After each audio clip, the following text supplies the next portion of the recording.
Vamos sobre el segundo tema de la serie, el último día de Jesús. Este es el tema número 2 y se titula ¿Soy yo maestro? En Lucas 22, versículo 24, vamos a leer allí, Lucas 22, 24. Mire, los evangelios tratan el mismo episodio de Jesús, unos dan un detalle, otros otro detalle, y entre todos se complementan. Entonces es imposible ver todos los detalles. Voy a compartir lo que considero que debo de hacer para que se clarifique y tenga más sentido lo que sucedió aquel último día de Jesús. Dice en Lucas 22, 24 que hubo también entre ellos una disputa sobre quién de ellos sería el mayor. Dice que hubo una disputa, en el griego significa una pelea. ¿Qué sucedió entre los discípulos? Se empezaron a pelear. ¿Cuál era el punto que los hizo pelearse entre ellos? ¿De quién de ellos sería el mayor? ¿De quién es el que iba a tener el lugar más prominente en la casa del Señor, en el ministerio del Señor? Y Lucas lo menciona, esta parte que Juan no menciona, pero si juntamos todos los evangelios, los podemos leer así de corrido, entonces se clarifica más. Pero esto sucedió justo en Juan capítulo 13, busque Juan capítulo 13, versículo 4.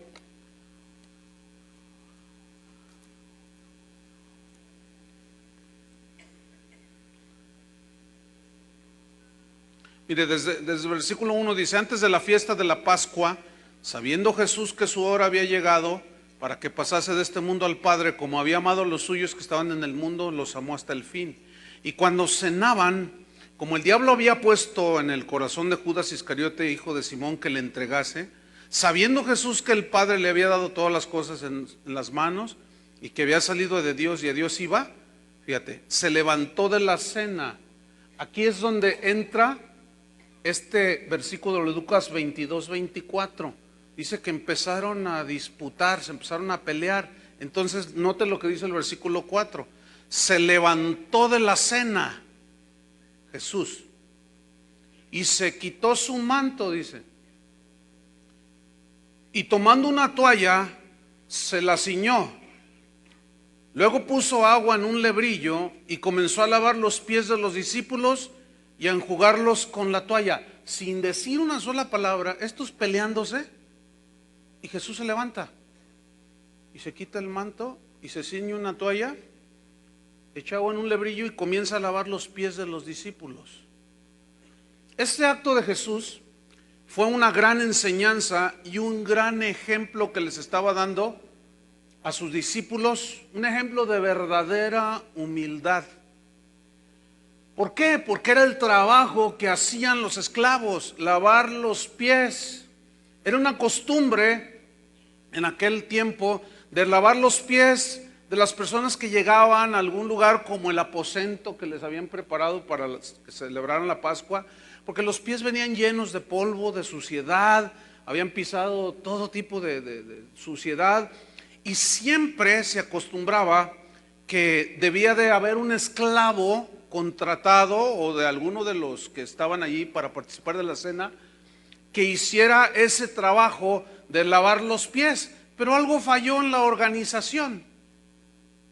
Se les olvidó a los discípulos llevar a alguien que hiciera el trabajo de limpiar los pies, de lavar los pies. Ahora, Jesús sabía lo que iba a suceder, guardó silencio, no dijo nada. Entonces empiezan a pelear.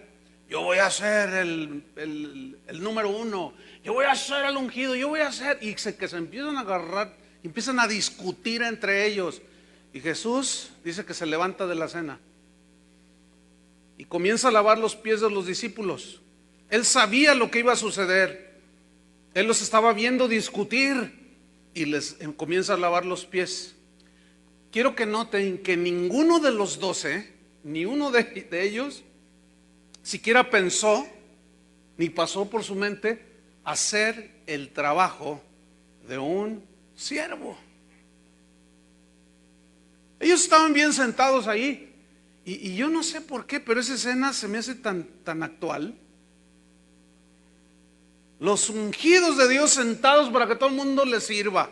Hasta guardaespaldas se ponen para que no me toques. Quiero salir sin que nadie me toque ni me moleste, dice.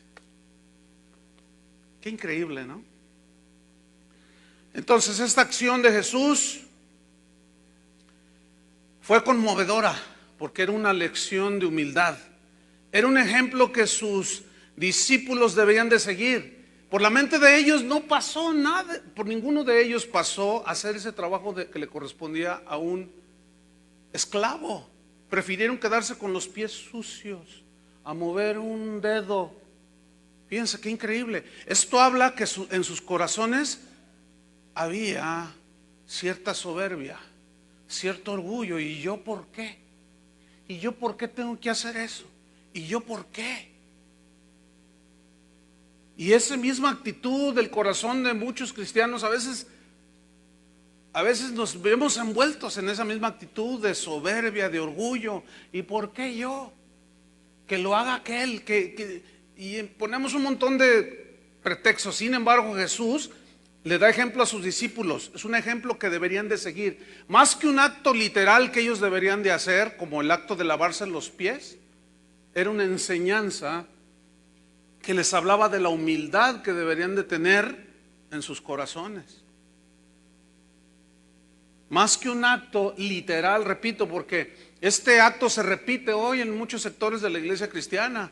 Se lavan los pies, pero ninguno está, pero es como un ritual nada más, sin sentido. Pero ya en el transcurso de la vida cotidiana, pocos son los que verdaderamente hacen cosas por amor a Dios y por amor a los escogidos, como decía Pablo.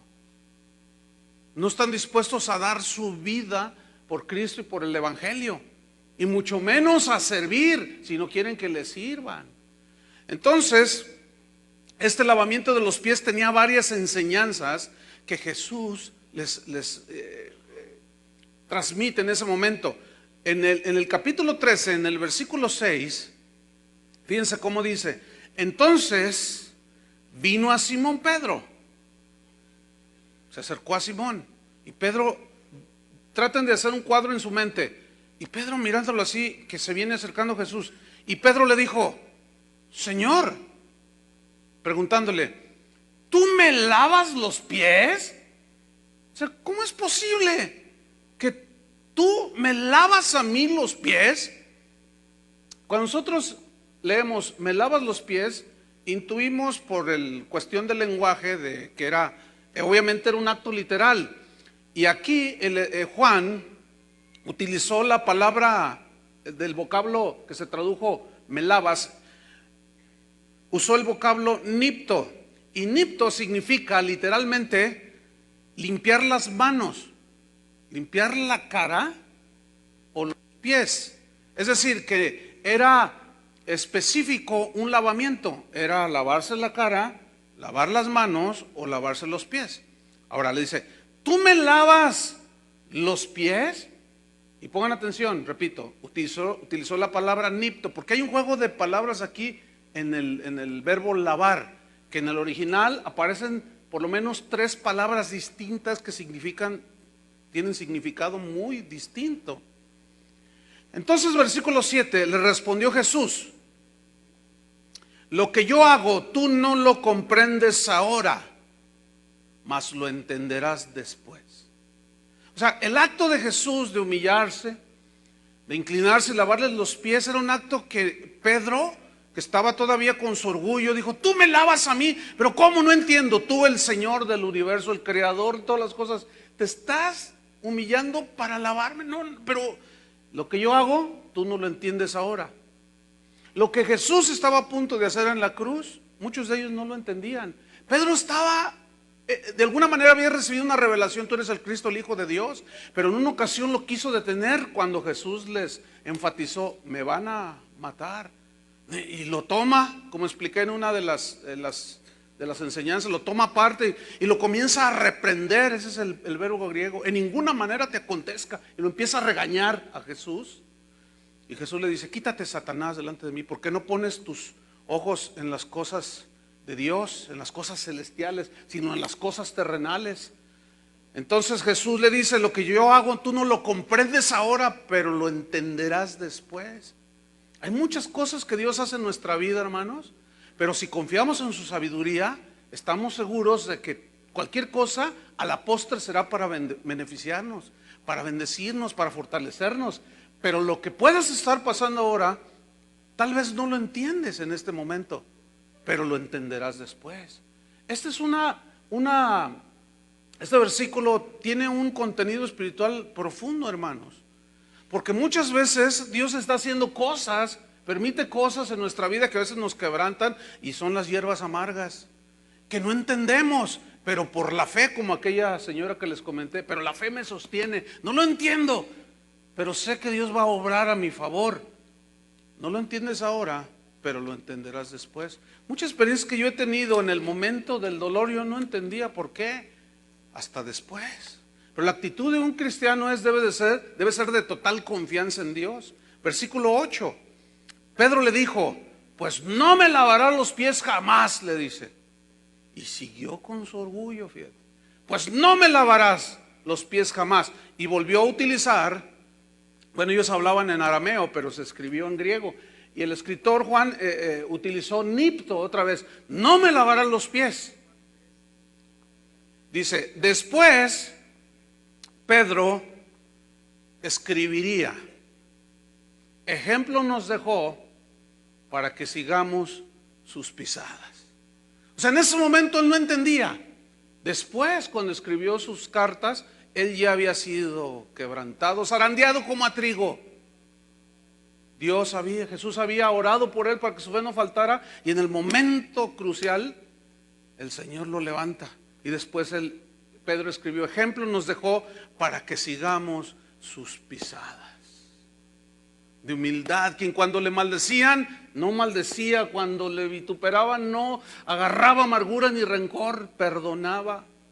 Entonces Jesús le respondió, estoy en el versículo 8: si no te lavare, y volvió a utilizar nipto, no tendrás parte conmigo. Es decir, no tendrás nada que ver conmigo. Y esa frase fue muy fuerte para Pedro. O sea, si no dejas que te lave, no vas a tener parte conmigo. Entonces, Jesús, ¿qué estaba haciendo aquí? Aquí Jesús estaba dándole un significado ya, en ese momento, totalmente espiritual. Jesús estaba hablando aquí ya de lavar la suciedad y la contaminación que el pecado provoca en nosotros. En ese momento, el orgullo estaba ensuciando la cabeza de Pedro, la mente de Pedro. No entendía él seguía en su orgullo. Y Jesús hace una aplicación totalmente espiritual, como lo vamos a ver a continuación en el versículo 9. Le dijo Simón Pedro: Señor. O sea, a la contestación de Jesús le dice Simón: Señor, no solo los pies, sino también las manos y la cabeza. Pero yo quiero que noten que él no dijo, báñame todo, sino no solo los pies, sino las manos y la cabeza. Y ahí hay una profundidad espiritual que vamos a tratar de explicar. En el versículo 10, Jesús le dijo: el que está lavado no necesita sino lavarse. Parece una contradicción, ¿verdad? El que está lavado no necesita sino lavarse, pues está todo limpio. Y la limitante de nuestro idioma nos hace que no se comprenda a profundidad lo que este texto está diciendo, pero vamos a estudiarlo un poco más adentro. Cuando Jesús le dice el que está lavado, ese vocablo se tradujo de la palabra griega louo, y louo significa bañarse totalmente, significa estar limpio totalmente, pero es una alusión a limpieza moral y espiritual limpieza de pecado. Entonces escuchen, Jesús le dice, el que está lavado totalmente, limpio totalmente de pecado, no necesita sino lavarse. Y aquí lavarse es nipto, o sea, lavarse los pies, la cara o las manos. Es como esto, tú terminas de bañarte y estás todo limpio, pero después vas y le das de comer al perro y lo agarras, lo acaricias un poco y no te vuelves a bañar todo, sino solamente te lavas las manos. Entonces aquí Jesús está hablando de una manera espiritual, de que los que hemos creído en Él estamos totalmente limpios de pecado, porque Él fue el Cordero que borró y limpió todos nuestros pecados. Pero a veces nos ensuciamos las manos, los pies o la cabeza, donde están los ojos, y a veces vemos cosas que ensucian nuestro corazón. No debemos de lavarnos todos. Por eso Juan dice, si confesamos nuestros pecados, en 1 Juan 1:9, Él es justo para perdonar nuestros pecados y limpiarnos si confesamos nuestros pecados.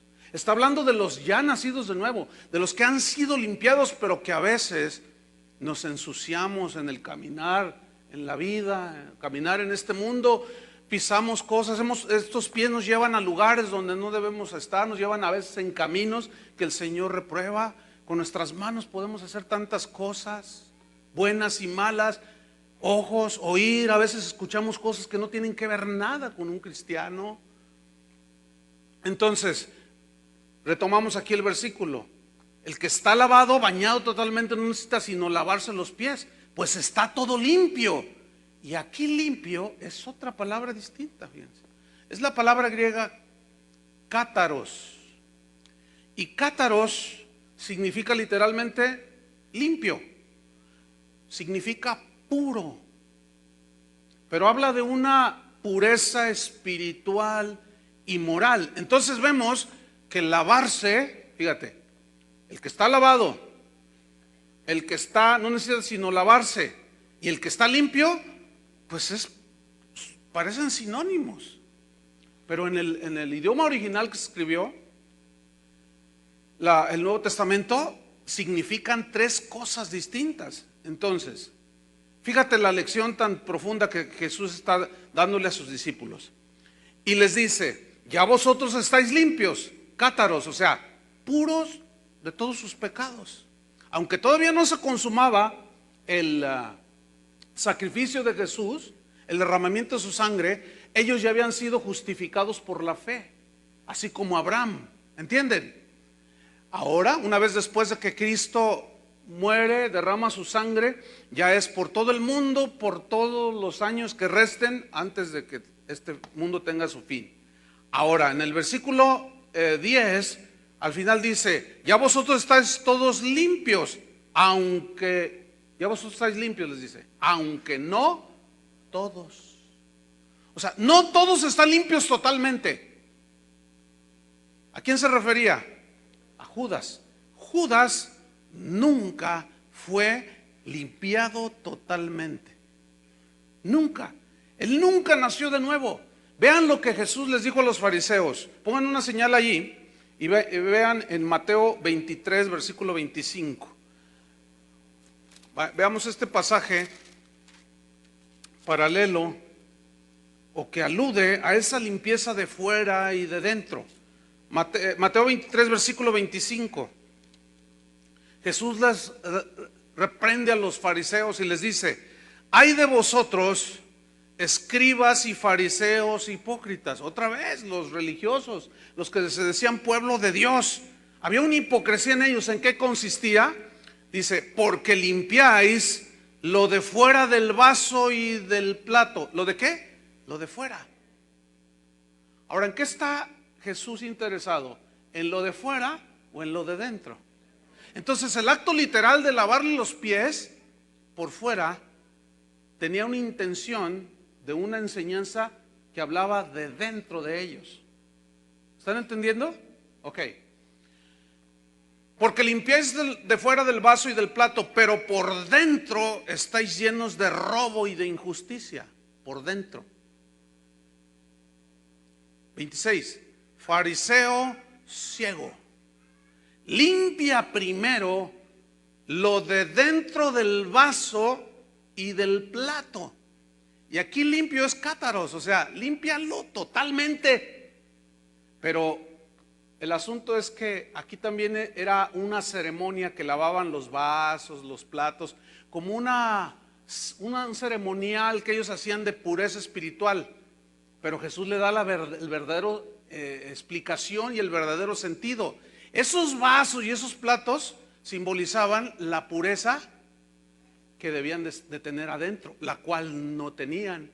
Entonces dice en el versículo 27: hay de vosotros, escribas y fariseos, hipócritas, porque sois semejantes a sepulcros blanqueados, por fuera nada más, que por fuera a la verdad se muestran hermosos, pero por dentro están llenos de huesos de muertos y de toda inmundicia. Pregunta: ¿en qué se complace el Señor? ¿En sacrificios? Hoy es un día, o mañana es un día en el que la cristiandad celebra, a veces raya en el paganismo. En muchos países donde gente se crucifica, algunos hasta literalmente, lo cual es una aberración, porque el sacrificio de Cristo quitó cualquier otro sacrificio. Él ya pagó y murió por nosotros. Sin embargo, en ese paganismo, algunos los entrevistan, que al Cristo de Iztapalapa, que al Cristo de San Martín, y los entrevistan en la televisión. ¿Y por qué lo haces? Y luego ellos contestan, algunos de ellos han dicho: para que mis pecados sean perdonados. ¡Qué ignorancia! ¿Eso significa que todos debemos ser crucificados? ¿Que no pagó Él ya por nosotros? ¿El justo por los injustos? Entonces, la gente sigue con esa misma actitud de cuidarlo de fuera, cuando el verdadero cuidado debe ser de dentro. La verdadera limpieza debe ser de dentro. ¿En qué se complace más el Señor? ¿En que dejes de comer durante 40 días una hamburguesa, o en que dejes de mentir? ¿Cuántos dejan de comer hamburguesas y no sé cuánta cosa, pero siguen mintiendo, robando, adulterando, drogándose y cuánta cosa? Ciegos. Y hay una hipocresía religiosa en todas esas prácticas, condenada por Jesús.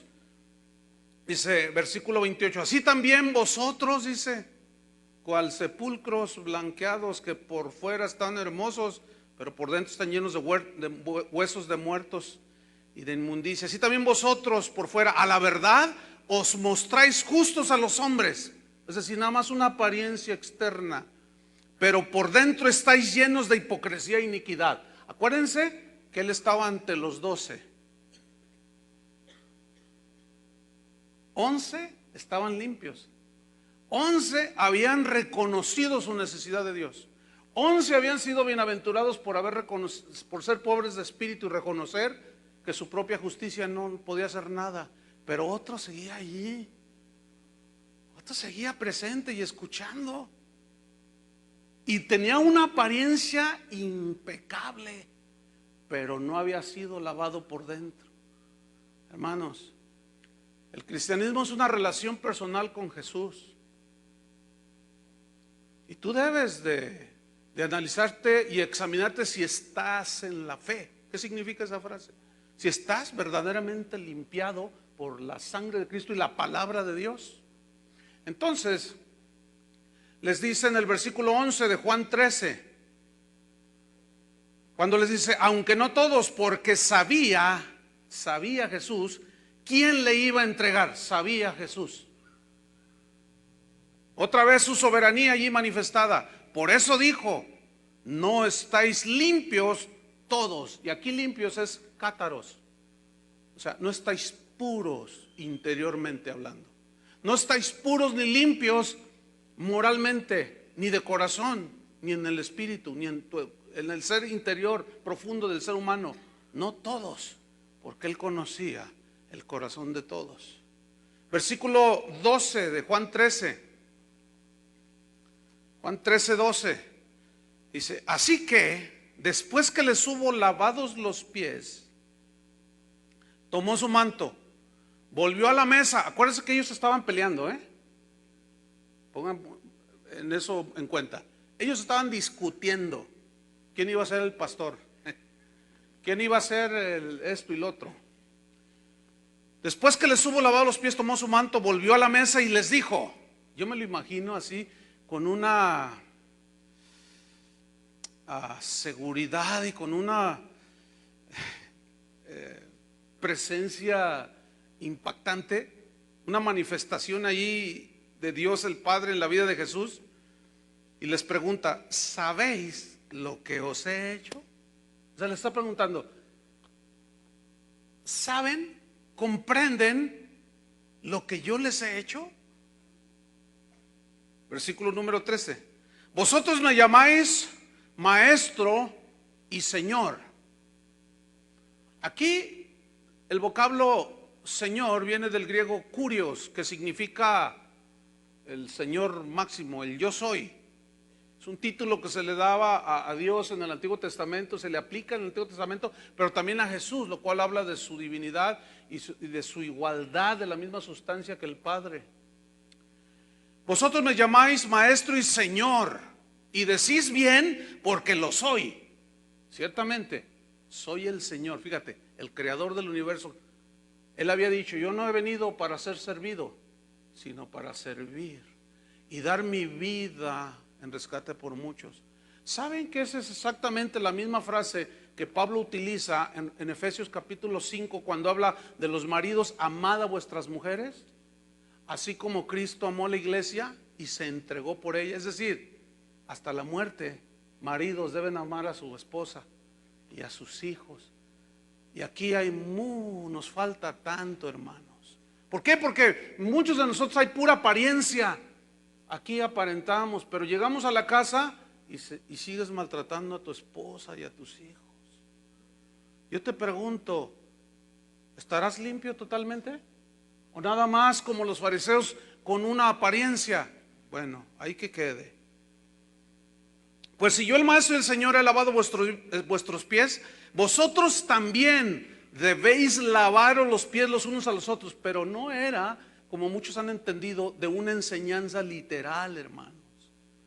Era totalmente una enseñanza. Aquí Jesús vuelve otra vez al asunto literal de lavarle los pies como un acto de humildad. Pero hubo un lapso que ya expliqué donde le da una connotación totalmente espiritual. ¿Por qué? Por las palabras que están en el griego, que hablan de limpieza moral, de limpieza espiritual, de limpieza de corazón. Entonces, fíjate, en el versículo 17, 13-17, si sabéis, vamos a ver, permítanme, en el 15, porque ejemplo, dice, os he dado. ¿Ejemplo de qué? De servicio, ejemplo de humildad. Nunca se me olvida aquel evento que hubo hace ya unos buenos años aquí en la ciudad, donde pues iba a ser un evento a nivel ciudad para predicar el evangelio, etcétera. Entonces se había rentado la plaza de toros y estábamos en la organización y entonces comenzaron a decir, bueno, vamos a hacer una tarima de 10 por 10. O sea, estaban hablando como de 100 metros, más o menos algo así, como esta plataforma, donde vamos a poner sillas para sentarnos todos los pastores, para que la gente nos vea. Fíjate nomás. Para que la gente reconozca a sus líderes. Ay. Bueno, yo estaba participando allí, entonces le ocurre a un pastor, no sé por qué, se le ocurrió preguntarme. Y me dice, ¿y tú qué opinas, Chuy? A lo mejor me vio que hice yo algún gesto o algo, no lo sé. Dice, ¿tú qué opinas, Chuy? ¿De veras quieres que diga? Sí, para eso estamos. Le dije, mira, a mí mis ovejas me conocen. ¿O no, ovejas? Sí. Entonces, a ti las tuyas te conocen. Yo no tengo interés que las tuyas me conozcan a mí, ni las mías que te conozcan a ti. ¿Por qué esa actitud de ponernos acá arriba para que la gente nos mire. Cuando iba a hacer un evento donde iban a venir mucha gente enferma y en sillas de ruedas, no era como para que estuviéramos mezclados con todos ellos, ayudándoles. Entonces yo les dije, no, hermanos, tenemos un espíritu de plataforma horrible, les dije. Mi opinión es que andemos con la gente. Y empezó ahí la discusión, hermano. Ay, que no sé qué, pero es que... Y luego empezó otro, no, yo quiero que me den participación. Y otro, yo quiero cantar. Pero pocos estuvimos dispuestos a bajarnos allá donde nadie nos viera. Casi nadie. Ahora, yo no me lo estoy dando de súper cristiano, Dios lo sabe. Pero sí la Biblia nos enseña y nos instruye a rechazar ese espíritu, esa actitud de ser el número uno. Y Jesús se baja y les lava los pies. Qué increíble, hermanos. Yo he visto literalmente cómo discuten, hermanos, en eventos entre pastores. ¿Y por qué a él le diste el lugar y a mí no? Yo tengo una de las iglesias más grandes de la ciudad y del país, y apenas empieza. ¿Y por qué le di? Así, hermanos, vergonzosamente. Me da vergüenza decirlo, pero es la verdad. Pero pues la escritura no esconde nada. Nos dice que los discípulos eran iguales que nosotros, lo cual muestra que tenemos mucho por aprender, ¿no es cierto? Entonces le dice en el versículo número 16, de cierto os digo, el siervo no es mayor que su señor, ni el enviado es mayor que el que le envió. Y si sabéis estas cosas, si sabéis. Ahora, nota una cosa. Número uno, una cosa es saber. Número dos, ve lo que dice el 17. Bienaventurados seréis si las hiciereis. Entonces aquí hay dos cosas. Uno, bienaventurados sois si las sabéis. Todos sabemos que debemos de ser humildes y que todos sabemos, pero ¿cuántos hacemos? ¿O cuántos seguimos peleándonos por tener el primer lugar en la sinagoga como los fariseos, que amaban los primeros asientos en las sinagogas y en los lugares, en las plazas, y que la gente les llamara rabí, rabí? Me venía diciendo mi esposa, dice, fíjate, cuando era joven, aunque ella sigue siendo joven, ella trabajó un tiempo como secretaria en ¿qué venía haciendo? Un lugar, un oratorio le llamaba ella, donde había muchos sacerdotes, y era secretaria. Y fíjate, una vez ordenaron a un sacerdote, y antes de que lo ordenaran, pues era muy accesible y hablaba con todos. Pero después de que lo ordenaron, un día me lo encuentro, o ahí en la misma ordenación, y si luego me extendió la mano para que se la besara. Me venía diciendo eso cuando veníamos. De veras, dice, sí, tuvo un cambio drástico. En cuanto al ordenado que terminó y bajó de ahí del altar, dice, se me acerca y me extiende la mano para que se la besara. ¿Y qué hiciste? Yo no se la besé. Fíjate nomás. Sigue siendo, la naturaleza humana sigue siendo la misma, hermanos. Quiere reconocimiento, aplauso, y bésenme la mano. Y no me toques. Y ponme mis guardaespaldas para que me cuiden. Ay, ay, ay. Versículo 17. Bienaventurados seréis si las hiciereis. Es decir, es bueno tener el conocimiento, es el paso número uno, pero el paso número dos es el que en verdad nos hace verdaderos discípulos. Ser no solamente oidores, sino hacedores de la palabra de Dios. No solamente predicar el arrepentimiento, sino arrepentirnos. No solamente predicar el amor de Dios, sino amar. No solamente predicar el perdón de Dios, sino perdonar. Bienaventurados sois si las sabes. Si sabéis estas cosas, bienaventurados sois si las hicieres. Es decir, el verdadero discípulo se complementa cuando sabe, tiene el conocimiento y luego hace. Y aquí Jesús les está dando toda la lección de humildad. Ellos ya sabían, faltaba que lo hicieran. Y la verdad es que ellos aprendieron la lección. Se distinguieron precisamente tiempo más adelante, unos 50 días después de que Jesús murió. cuando llegó el Espíritu Santo. Ahí sus vidas fueron transformadas, hermano. Y el Pedro aquel acelerado y cuanta cosa se volvió en un hombre totalmente sólido, y los demás igual. Ahora, recordemos, quiero recordemos que estamos aquí en el cuadro donde Jesús está cenando la Pascua. ¿Seguimos? Ok. Entonces, en Éxodo 12, versículo 8, referente a la Pascua, dice lo siguiente: y aquella noche comerán la carne asada al fuego, la carne del cordero, y panes sin levadura con hierbas amargas, que ya lo expliqué todo su simbolismo. Enseguida, ellos, después de que cenaban la Pascua y hacían todo el ritual, ellos tenían una costumbre que cantaban, fíjate, cantaban salmos, y según los historiadores y las crónicas de aquel tiempo hablan de que cantaban los salmos del 113 al 118. Eran salmos que ellos cantaban, que hablaban de la liberación de Egipto, de la grandeza de Dios, de la soberanía de Dios. Entonces ellos, después de que comían el pan, las hierbas amargas, tomaban de la copa, porque eran 4 copas las que ellos usaban en el ritual. Ya no voy a poder explicar todo eso. Una de ellas se llamaba la copa de la bendición, que es la que Jesús tomó en ese momento, y dijo: esta es la copa de la sangre del nuevo pacto. Pero en fin, sigo adelante. Después de que ellos cantaban, servían en el ritual de la Pascua, servían el cordero asado, el pan sin levadura y las hierbas amargas. Entonces empezaban a comer, ¿sí? Empezaban a participar de este cordero. Justo en este momento, hermanos, pongan atención, Jesús dice algo que cimbró el aposento. Desde los cimientos se cimbró todo ese aposento.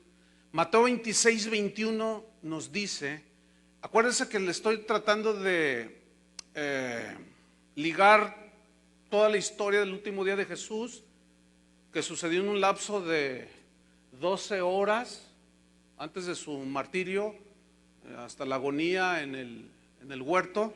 Entonces hay muchos detalles que no puedo nombrar, pero sigamos adelante. Mateo 26, 21. ¿Qué dijo allí Jesús? Dijo algo que cimbró, decía yo, el aposento. Mateo 26, 21 dice así. ¿Qué dijo?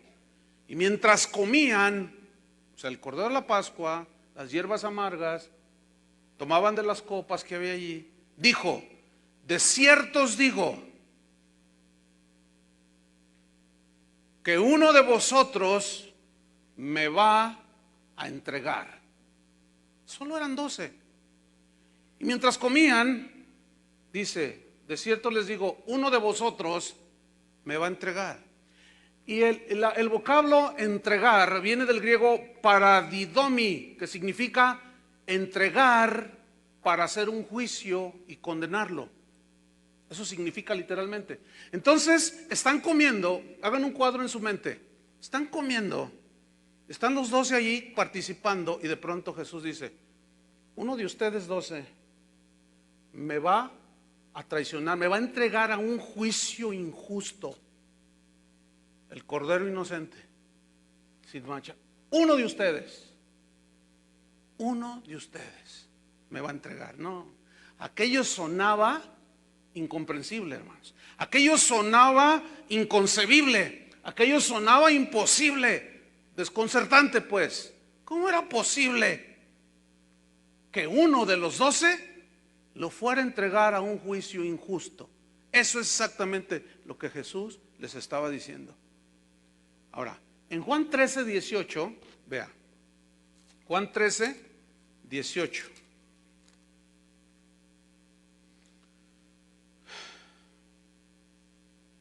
Acuérdense que él les acaba de lavar los pies, pero un evangelista escribe bajo su perspectiva, otro de otro, y así, y se complementa toda la historia.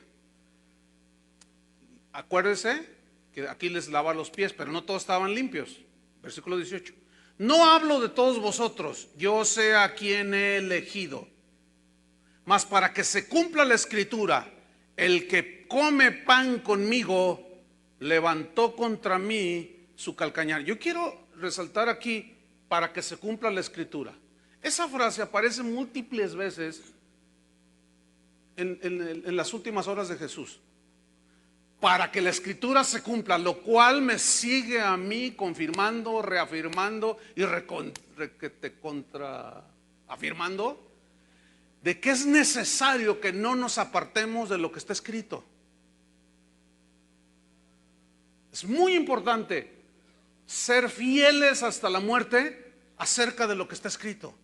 Cualquier cosa que quieran meter allí como cosa que dijo Jesús o práctica o lo que sea, que no esté sustentada por las escrituras, no las vamos a hacer, ni las vamos a obedecer. Entonces les dice, citando el Salmo 41, versículo 9, el que come conmigo levantó contra mí su calcañar. Ahora, vamos al Salmo 55. Vamos a ver algunas escrituras de los salmos proféticos que profetizaban precisamente acerca del Mesías, acerca del traidor de Judas, que significa alabanza. Judas significa alabanza, dice nada más. Pero él no rindió verdadera alabanza a Dios, era de labios solamente. Salmo 55, versículo 12. Dice, porque no me afrentó un enemigo, lo cual habría soportado. Este es un salmo de David, pero es un salmo que se conoce como profético, que hablaba de la traición de Judas. Ni se alzó contra mí el que me aborrecía, porque me hubiera ocultado de él, sino tú, hombre, al parecer íntimo mío, mi guía. Aquí guía en el hebreo significa compañero, mi compañero y mi familiar. O sea, alguien muy allegado a mí de los 12, que juntos comunicábamos dulcemente los secretos y andábamos en amistad en la casa de Dios. ¡Qué salmo! Ahora, Mateo 26, 24. Mateo 26, versículo 24. Volvemos aquí.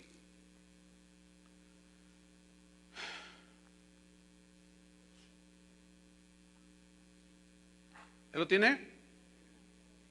Era inconcebible, hermano, desconcertante, dije yo, imposible, pero estaba escrito. Mateo 26, versículo 24. La verdad, el Hijo del Hombre va según está escrito de él, otra vez, escrito de él. Mas hay de aquel hombre por quien el Hijo del Hombre es entregado. Bueno le fuera a ese hombre no haber nacido. Escuchen, el hecho de que Dios sabía quién le iba a entregar, escuchen, y deliberadamente. Vean cómo el control otra vez de Dios de los tiempos. Deliberadamente escogió a Judas, porque él sabía que ese era el que le iba a entregar. Qué increíble. El Dios soberano otra vez, escogiendo. Yo te pregunto, tú si formaras un equipo de fútbol o una empresa con unos socios, ¿tú escogerías a uno que si tú supieras que te iba a traicionar?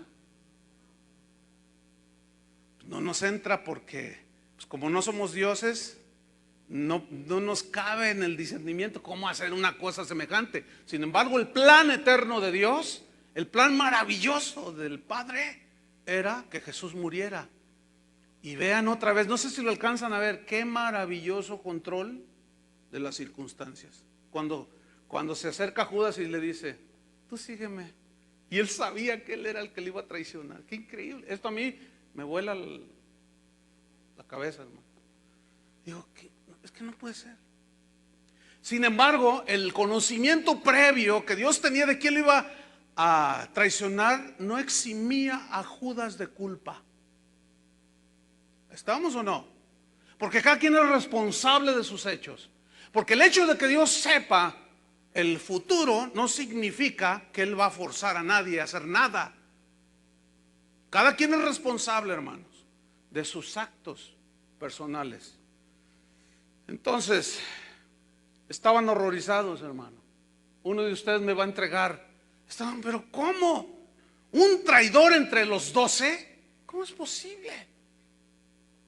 Es como si aquí en este momento, es un ejemplo nada más, estuviera Jesús con nosotros que somos sus discípulos. Ya, pues de todos estos cientos que están aquí, hay 200 que nada más son por fuera. Todos. ¿Seré yo, maestro? ¿Seré yo? ¿Yo? No. Pero resulta que el Señor sabía todo. Y resulta que el Señor, para nuestra información, sigue sabiendo todo. Sigue sabiendo todo. Él es el mismo ayer y hoy y por los siglos. Estaban horrorizados, un traidor entre nosotros. ¿Cómo puede ser? Juan 13:22. Vean lo que dice. Juan 13:22. Lo estoy trayendo así porque se requiere, pero es la misma historia. Juan 13:22.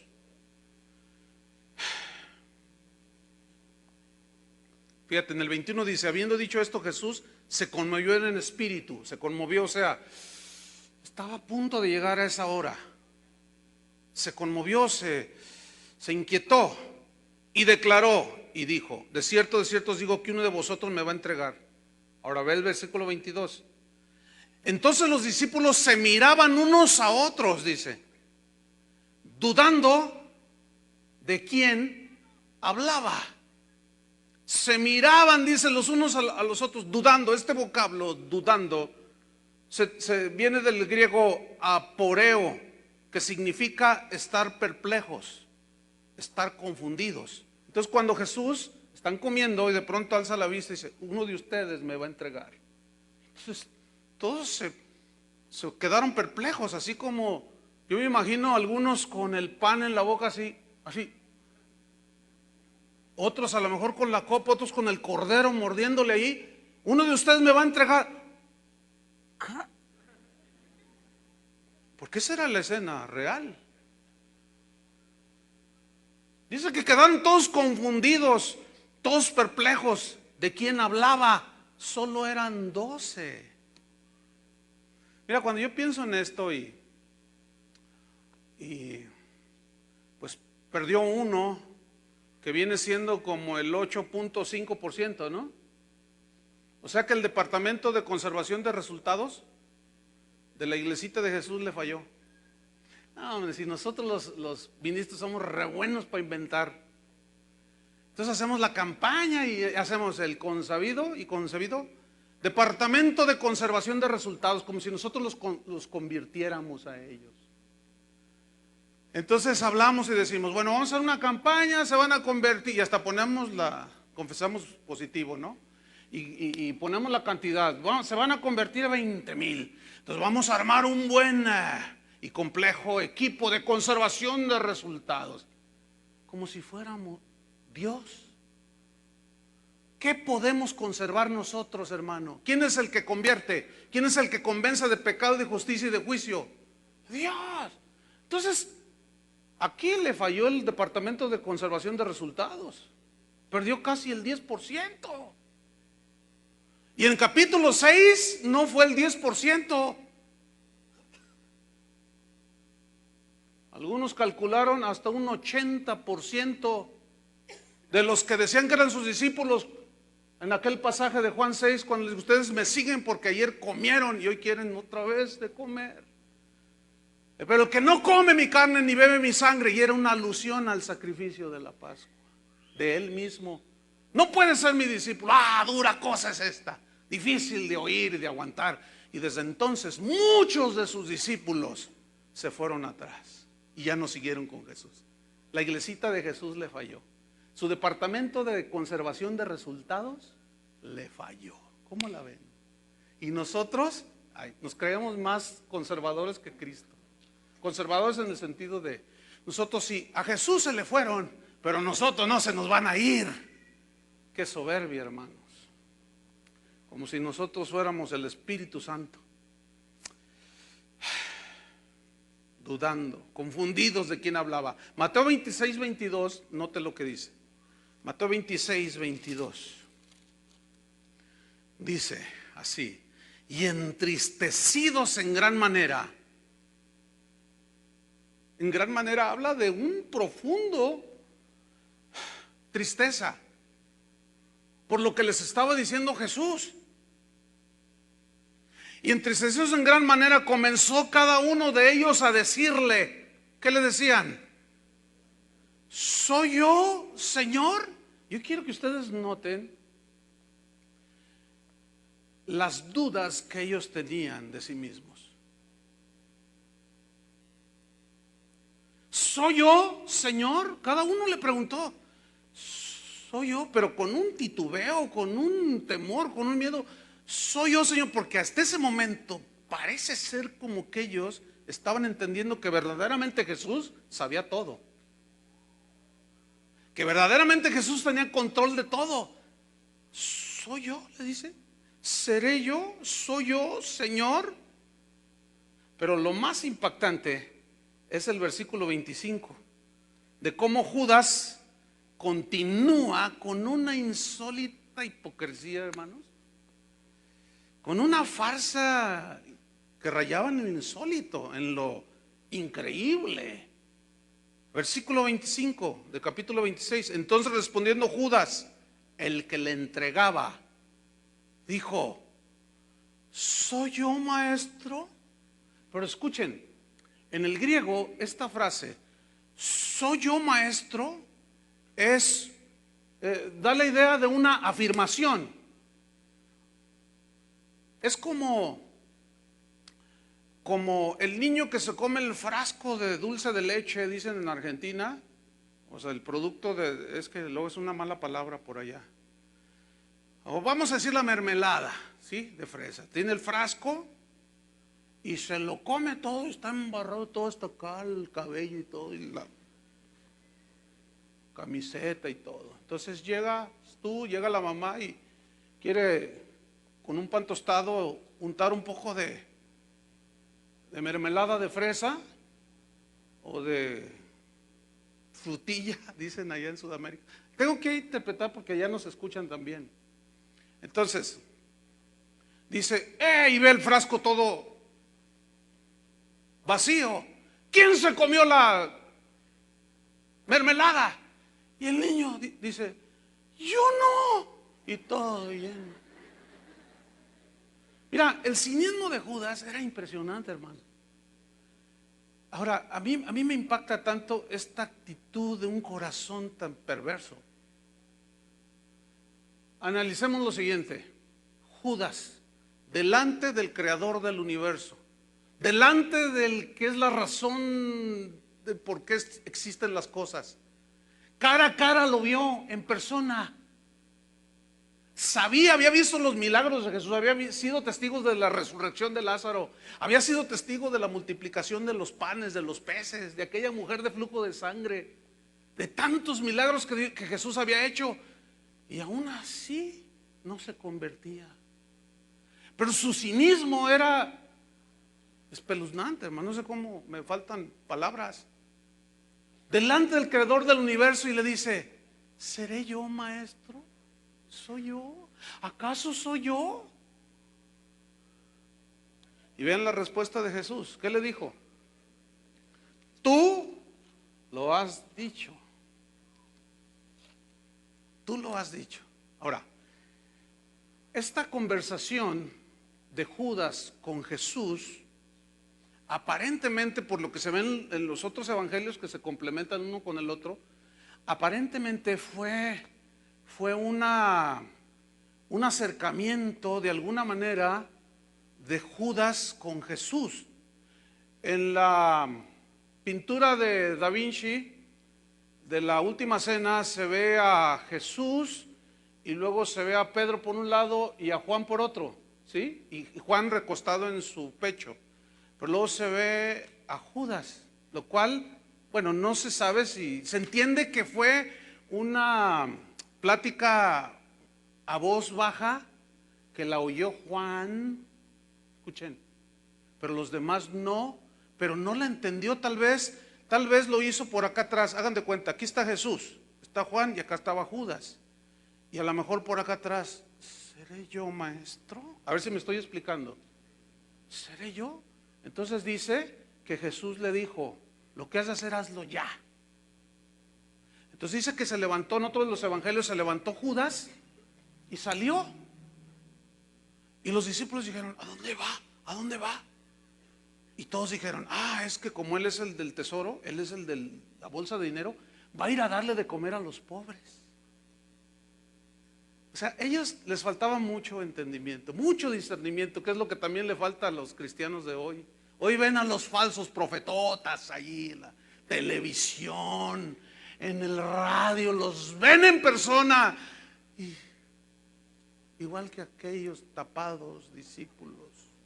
¿Cómo necesitamos, hermanos, el discernimiento del Espíritu Santo para discernir a todos aquellos? Pero estaban aprendiendo como nosotros estamos aprendiendo, ¿no es cierto? Y sale Judas. Y hay otros rasgos allí de la historia, pero continuamos con esto. Vamos a ver en Juan 13 cómo Pedro, que aparentemente estaba a unos cerca de Jesús, pero no estaba. Esa pintura de Da Vinci, pues así los ponen, pero es que según eso, aparentemente él en la lectura de los evangelios lo escribió así y de allí él los puso en ese orden. El que de seguro estaba muy cerca de él era Juan. Por eso, fíjate, en Juan 13, ahora, los términos griegos implican voz baja, muy queda. Y como eran 12, cuando tú estás en una mesa de 10, 12 personas, que a veces alguien está hablando así muy cerca, continuo, no alcanza a escuchar el otro, ¿verdad? Se pudo dar ese asunto, porque en Juan 13, versículo 23, fíjate lo que dice, Juan 13, 23. Y uno de sus discípulos, al cual Jesús amaba, Juan, está hablando del mismo, estaba recostado al lado de Jesús. Dice en otra parte que él estaba recostado en su pecho aquí, como una escena muy tierna, ¿no? Como Juan, como tratando de comprender lo que iba a suceder, pero escapaba totalmente. Lo único que pudo hacer fue recostarse ante el pecho de Jesús y Jesús no lo rechazó, fíjate, qué increíble. Y la Biblia nos muestra cómo Juan era de sus 3 más íntimos, junto con Pedro y Jacobo, su hermano de Juan. Entonces estaba ahí recostado al lado de Jesús, versículo 24. A este, o sea, Juan, dice, a este pues hizo señas Simón Pedro, señas, para que le preguntase quién era aquel de quien hablaba. O sea, yo me imagino a Pedro siempre, ¿verdad? Y así como diciéndole a Juan, algo así como, y luego Juan, ¿qué? Pregúntale, ¿quién es? ¿Quién lo va a traicionar? Estaba desesperado Pedro. Dile, porque no se les olvide que Jesús le había dicho que él lo iba a negar. Y Juan y Pedro estaba preocupado, pero seguía en su orgullo, fíjate. Pero había cierta preocupación, sin embargo. Entonces, pregúntale quién lo va. Y Juan dice en el versículo 24, 25, entonces recostado cerca del pecho de Jesús, le dijo, y esto también es muy quedo, hermanos. Esta parte nada más se registra en el Evangelio de Juan porque él fue el que lo escribió. Entonces le dice aquí casi al oído, Señor, ¿quién es? Escúchame bien, los que están cerca de Jesús, el Señor siempre les va a revelar. Escuchen eso. ¿Escucharon eso? Los que están cerca en el secreto con Dios, los que son amigos de Jesús, a esos sí les revela los misterios del reino. ¿Quién es? Le dice. Versículo 26, respondió Jesús, a quien yo diera el pan mojado, aquel es. Ahora, ¿de qué estaba hecho el pan? Sin levadura. ¿En qué lo mojaban? En las hierbas amargas. Quiero que notes una cosa. Esta era la Pascua del Antiguo Testamento. Porque después se ve que Judas salió y no participó de la cena que Jesús estaba estableciendo, que era la sangre del pacto, del nuevo pacto. Entonces, a quien yo diere, le dice, el pan mojado aquí, aquel es. Y mojando el pan, Jesús lo dio a Judas Iscariote, hijo de Simón, lo cual habla también de que posiblemente Judas estaba cerquita también, que toma el pan, se estira y le dice, mira, toma, ese es el que me va a traicionar. Versículo 27. Y después del bocado, noten qué trágico esto, Satanás entró en él. Esta palabra entró es una palabra griega que habla que literalmente Satanás poseyó al falso discípulo. Cuando Jesús reprendió a Pedro y le dijo, quítate delante de mí, Satanás, estaba haciendo una alusión al adversario que estaba detrás de Pedro, pero no dentro de Pedro. No hay, escuchen bien, discípulos de Cristo, de Jesús, no hay una sola evidencia en el Nuevo Testamento de que los verdaderos discípulos de Jesús puedan ser posesionados por Satanás ni por demonios. No existe en la Biblia, aunque muchos, sobre todo esos del G12, te hacen creer que la gente está llena de demonios. Claro, serán no nacidos de nuevo, por eso están llenos de demonios. Pero los verdaderos discípulos de Jesús, es imposible que el espíritu que mora dentro de nosotros albergue un espíritu inmundo dentro de nosotros. Es imposible. No hay una sola evidencia en la Biblia de que un verdadero cristiano sea posesionado por Satanás. Y Judas fue posesionado. ¿Por qué? Porque no era un verdadero discípulo. Era un falso, un mentiroso, un hipócrita, insolente. Increíble este hombre. Qué corazón tan duro. Tú dices, pero ¿cómo? Hasta el final fingió, y todo por 30 miserables monedas de plata. Otros cambiaron como Esaú por un plato de lentejas. La bendición de Dios. ¿Cuántos hoy venden su primogenitura y su ministerio por tristes 30 monedas de plata o de lo que sea? Sigue siendo el mismo pecado. Qué increíble. Versículo 28. Entonces, después del bocado, Satanás entró en él. Entonces Jesús le dijo, lo que vas a hacer, hazlo más pronto. 28. Pero ninguno de los que estaban a la mesa entendió por qué le dijo esto, lo cual habla de que fue en voz muy baja. ¿Qué dijo? Se sale, es que va a ir a darle de comer a los pobres. Judas, hermanos, poseído por Satanás, salió del aposento. Y Jesús concluye la cena de la Pascua con sus verdaderos discípulos. Posteriormente, y hasta aquí vamos a quedarnos por hoy, en la tarde continuamos y vamos a celebrar la Santa Cena. Posteriormente Jesús instituye el memorial de la Santa Cena, de la cual solo participan los verdaderos discípulos de Jesús. Amén. Oremos. Señor, te damos gracias. Gracias porque en tu palabra encontramos la revelación de todo lo que sucedió en aquel último día de tu Hijo Jesús. Gracias, Padre, porque podemos ver en las Escrituras tu soberanía. Eres el Rey soberano. Podemos ver el control de las circunstancias, de los tiempos, de los días, de las horas y de los minutos exactos. Hay cosas, Señor, que no entendemos ahora, como tal vez algunos no entiendan en su totalidad. ¿Cómo es que Jesús sabía quién le iba a entregar y aún así lo escogió?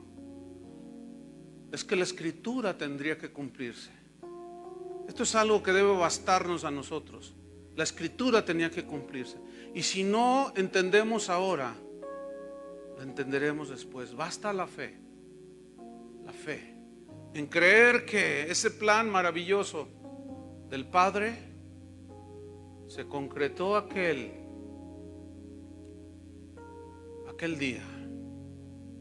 Lo que vendría después sería el último pacto, el pacto más sagrado que Dios haya hecho con el hombre, sellado con la sangre no de animales, sino de su Hijo, del Cordero de Dios, que quita el pecado del mundo. Gracias te damos, Señor.